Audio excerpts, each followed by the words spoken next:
नमस्कार दोस्तों, उम्मीद करता हूँ आप सब लोग बढ़िया होंगे। आप लोगों से एक छोटी सी रिक्वेस्ट है कि अगर आपको क्राइम स्टोरीज पसंद आती है तो वीडियो को एक लाइक कर देना और चैनल को सब्सक्राइब जरूर से कर लेना एंड एक अच्छी सी कमेंट भी कर लेना। मुझे आप सभी की कमेंट का इंतजार रहता है। साल 2003 में साउथ कर्नाटक के एक शहर में महिला टॉयलेट में भीड़ लगी हुई थी। लोग चिल्ला रहे थे लेकिन अंदर से दरवाजा बंद था। किसी को कुछ समझ नहीं आता है कि आखिर गेट क्यों नहीं खुल रहा।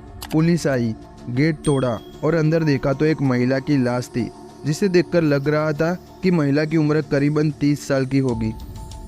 महिला की साड़ी देखकर ऐसा लग रहा था जैसे किसी शादी या फंक्शन में जाने के लिए तैयार हुई थी, लेकिन शरीर में एक भी आभूषण नहीं था। पुलिस इन्वेस्टिगेशन शुरू करती है लेकिन कोई ठोस सुराग नहीं मिलता है जिससे पता चल पाए कि यह हत्या है या फिर आत्महत्या। लेकिन ये बात तो पक्की है क्योंकि आभूषण एक भी नहीं थी, तो पुलिस को ऐसा लगा कि ये शायद आत्महत्या नहीं लेकिन हत्या है, क्योंकि आभूषण चोरी करने के लिए कोई उसको मार सकता है। एक के बाद एक महिलाओं को वह शिकार बनाता रहा। 6 साल तक महिलाओं की लाश मिलती रही। किसी को कुछ समझ नहीं आया कि आखिर इन हत्याओं का मास्टरमाइंड कौन है। कुछ महीने बीते थे कि शहर में एक और टॉयलेट से महिला की लाश मिलती है। साल बीता, समय बीता, लेकिन टॉयलेट से महिलाओं के शव मिलने का सिलसिला जारी रहा।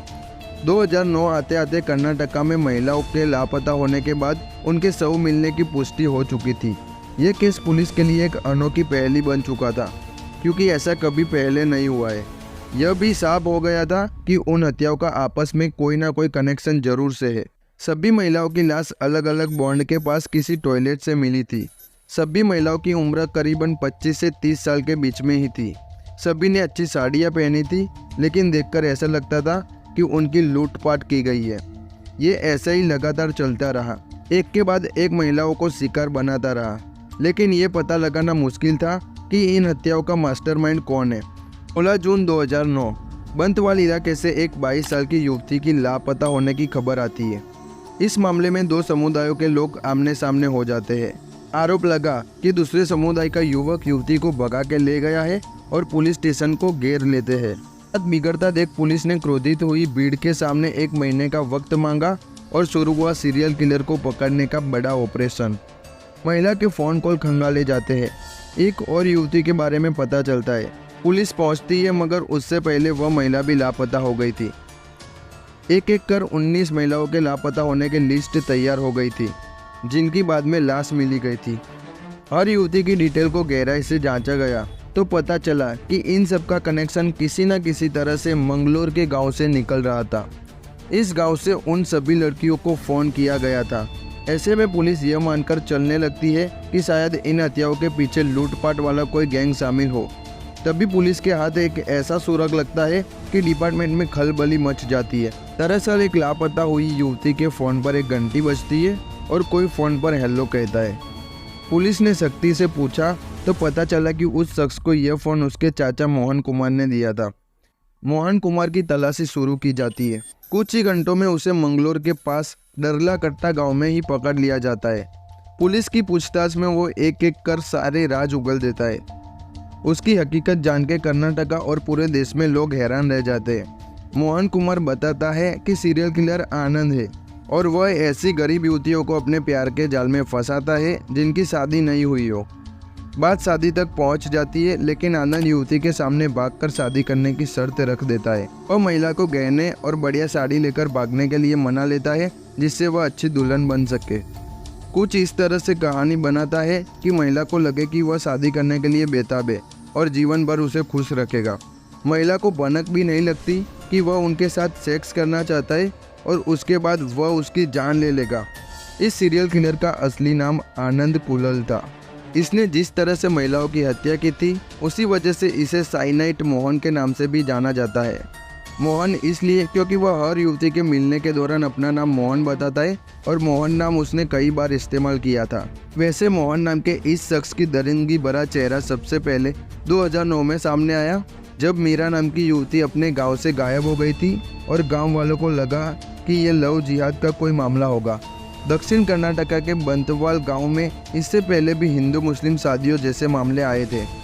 गांव वालों ने गुस्से में हंगामा कर दिया, यहाँ तक कि पुलिस स्टेशन का घेराव तक हो गया था। तब पुलिस मामले की छानबीन और इन्वेस्टिगेशन में तेजी से जुट जाती है। सब कुछ किसी फिल्म की स्टोरी की तरह सीन दर सीन होता रहा। कर्नाटका के हसन जिले के एक बस स्टैंड पर वह महिला से मिलता है।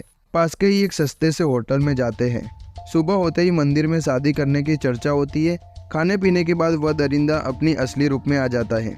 महिला कहती है कि शादी से पहले ठीक नहीं है, लेकिन मोहन ऐसा मैनिपुलेट करता है कि सुबह तो शादी होनी है, तुम पर मुझ पर इतना भी विश्वास नहीं है। आखिर में प्रेम भरी बातों से वो महिला को मना लेता है और उसके साथ शारीरिक संबंध बनाता है, यानी कि सेक्स करता है।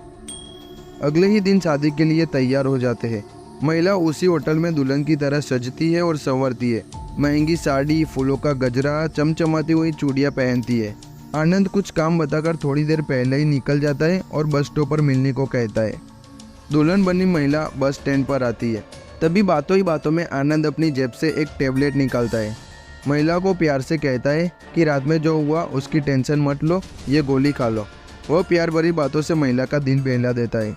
वह कहता है कि टॉयलेट में जाकर टेबलेट खा लो, फिर मंदिर चले जाते हैं। इसी दौरान वो महिला के गहने भी उतरवा लेता है। महिला अगर टॉयलेट में जाने की बात पर ऐतराज करती है तो वह कहता है कि शायद दवा खाने के बाद कुछ प्राइवेट पार्ट वाली कोई दिक्कत ना हो। आनंद वही एक बैग में महिला के गहने लेकर खड़ा रहता है। 5-10 मिनट के बाद महिला टॉयलेट जाती है, अंदर का दरवाज़ा बंद करती है और जैसे ही वह टेबलेट खाती है उसकी तबीयत बिगड़ जाती है और कुछ ही सेकंड में टॉयलेट की सीट पर तड़प तड़प कर दम तोड़ देती है।